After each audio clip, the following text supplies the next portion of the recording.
Welcome to this week's episode of Your TV, brought to you by volunteers, interns, and some staff help here at CreaTV San Jose. You can watch Your TV on Comcast Channel 15, or you can watch it on demand at creatvsj.org. Tonight we have a very special guest. Her name is VenusLoveJones. Venus is a poet, author, speaker, and peace advocate. Jones is self-published 4 spoken word CDs and 2 books. One of her books is titled Shero, On a Journey from Girl to Goddess, published in 2006. Her second book is called Lyrics for Langston, published in 2012. Venus, thanks so much for being with us. I really appreciate it. I love being here. Thank you so much for asking. Of course. You can also find Venus's poems. They appear in the Poet Lore, Spoken Visions magazine, San Francisco Peace and Hope, and Whirlwind magazine. So thanks for being here. Venus, you are an accomplished poet and an author. So tell us, what inspired you to begin writing poetry? I actually started writing poetry in my teens. I was a very animated child. My grandmother was not so animated. And my aunt, she gave me a diary to write in because she knew I was very expressive. I actually grew up a little bit of a military brat, and so I was always somewhat of an artist, and so feeling like I needed to express myself in some way. I was not allowed to quote unquote talk back. I have a poem called Talking Back. So that was my way of saying what I wanted to say through the poetry. And when I really started writing poetry mainly was when I was 14, dealing with pain, because unfortunately someone who was very close to me passed away. And his name was Ricky, and I'm actually, my latest project is kind of still me trying to tell that story. Unfortunately, he passed away from domestic violence, and I was trying to deal with that. He was only 16, and so I think that he asked me to write, and he really stressed that I write and speak up, because unfortunately his mom wasn't doing that at the time. And so his spirit still lives with me, and that's why I became a poet, really, was because of that call. My goodness. I read a little bit about your work, and it sounds like you do write a lot on that topic of domestic violence and other social issues. Tell me a little bit more about that.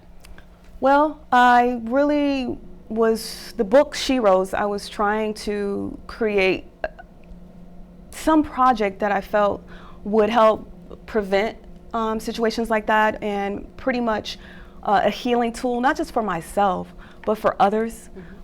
So I was looking for a way to try to create positive, healthy relationships in some kind of way through my work, and hoping that this was a way for me to speak that into existence, and at least, help people learn through that. There's a lot of movement in that book, so you can probably tell from the title alone, it's about females being powerful and empowered. Definitely. The title definitely screams that. It's amazing. Yeah. So tell me about some of your influences, writing influences. Some of my writing influences, I could not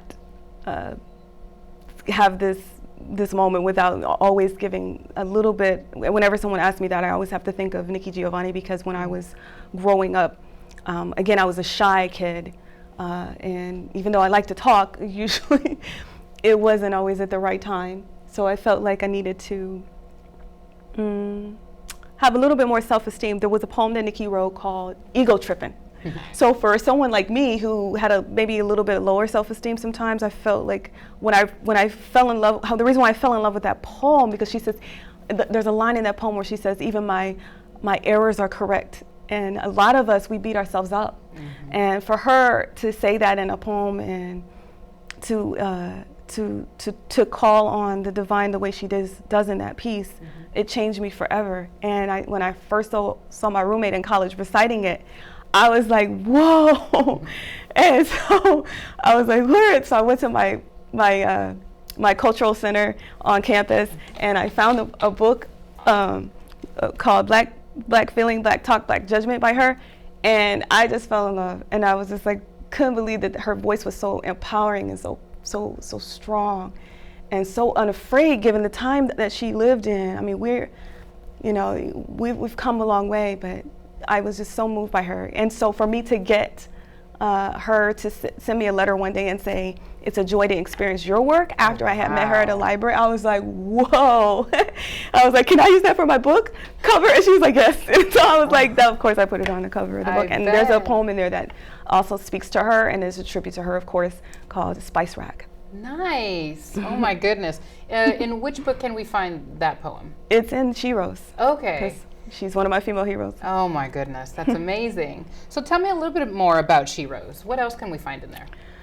You can find, believe it or not, poems that celebrate good men, because I think sometimes we need to know what that looks like. And I pose the question and ask that question in a poem entitled, Are You a Good Man?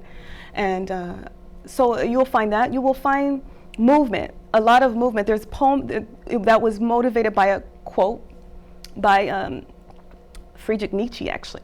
So I don't really care what gender truth comes in, as long as it's the truth. And the quote is, he who would learn to fly must first learn to stand, walk, run, climb, dance. One cannot fly into flying.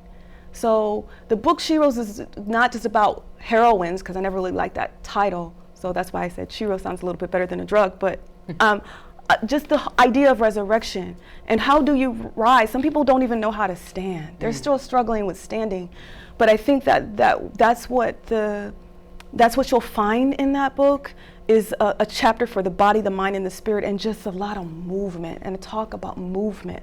So you'll find social justice pieces in there, but you'll also find pieces that are just seriously just about what does resurrection look like? Okay. So spiritual resurrection, yeah. Lovely. So you waited 6 years before publishing your next book, Lyrics of Langston. So tell me, why did you need to take that time? Well, I have 4 CDs, so I feel like even though when I wasn't working on the book, I was working on a CD, a spoken word CD, or I was taking some time to just live life. And I think that's important, to just pay attention and to just be and feel like you don't have to always be producing, even though I'm so full. And I've had other artists tell me, some of my older mentors tell me, just slow down, Venus, you have a long time. But then sometimes I don't know that, because I experienced death at an early age. I always feel like, oh my gosh, I have so much I want to share and get out. And sometimes I still feel a level of guilt, like that I'm not sharing my work every day, because there's so many poems that haven't even seen the light of day. But you have to take time to promote, and you have to take time to ideally share sometimes things that you didn't even know that were still important to you. But that's why I do journal workshops sometimes with young girls, and I have them understand the importance of a diary and just journaling, because it's so nice to see where you were when you were 14 or when you were 18 and 23, and like go back and just stuff that may never see the light of day, but you can still look at it.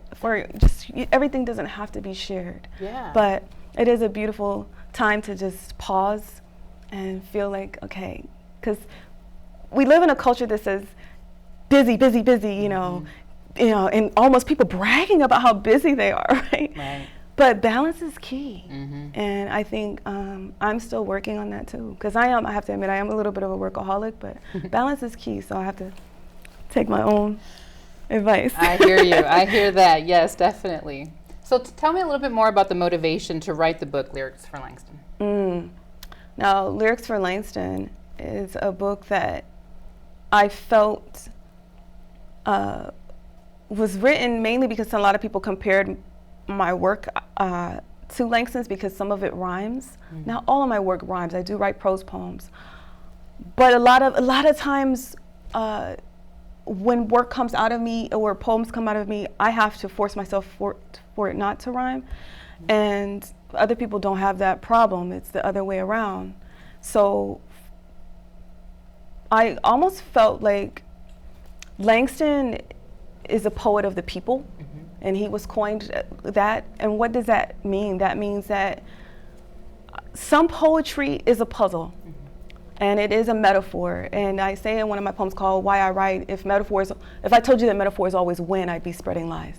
Because I don't always write to simply entertain, I write to honor those who came before me, who were slain or who had to create pen names or be jailed like those who were insane. And see, Langston, he wasn't just a poet though, he was, him and Zora, in that book I have an opportunity to give thanks and praise to Zora too, because before there was Toni Morrison, before there was Alice Walker, there was Zora Neale Hurston. Right. And some people still don't know or never heard her, but she gave the America so many folk tales and stories, and she was an anthropologist. She was amazing. That's right. And she was very, so there's a poem in there called A Sound of Zora. And they had, her and Langston had a nice friendship, but they kind of fell out. So I even cover that in the book a little bit. And it was endorsed by the Langston Hughes Family Museum because they could see that I obviously did a lot of research. Nice. And when she called me Langston Hughes in the form of the black girl, I was just like scared. And at the same time, ran around the house like 3 times. Like, wow, this is amazing. That is amazing. So she wrote my foreword, and she's the curator of his, and she even came to my book release party in Tampa, Florida at Studio 620. Oh my goodness. That's amazing. Yeah. So you talked a little bit about... I'm talking about Marjol. What's up, Marjol, if you're actually watching this? So you talked a little about the writing workshops for young women. That just sounds amazing. Can you tell me a little bit more about that? Sure. The workshops that I do for young women are a lot of the times writing and improv workshops and journaling workshops. I do a little bit of all three. When I'm working with young people, I want to make sure they understand the importance of their story, and that we all have one, and there's only one you, and there's only one me. There's no one else that has your fingerprint. So there is something that you have to give to us that maybe you may have overlooked it, and you may have not really thought about what that story is. But it's my job to get them to think about what brings them to life. And same thing with art for social justice workshops and things like that. What makes you angry? Right. What makes you sad? What makes you think? Those are the moments I want them to go back to, and then something special happens. Undoubtedly, yes, of course. Oh my goodness. So let's talk more about kind of the art that you work on around social justice issues. Why is that important? Why do you do it? Tell me all about it. Okay. The work that I do around that is mostly work that is necessary, but not always something I always want to do, right. Believe it or not, because we need a break. Marginalized people, oppressed people, we don't always want to talk about the problem.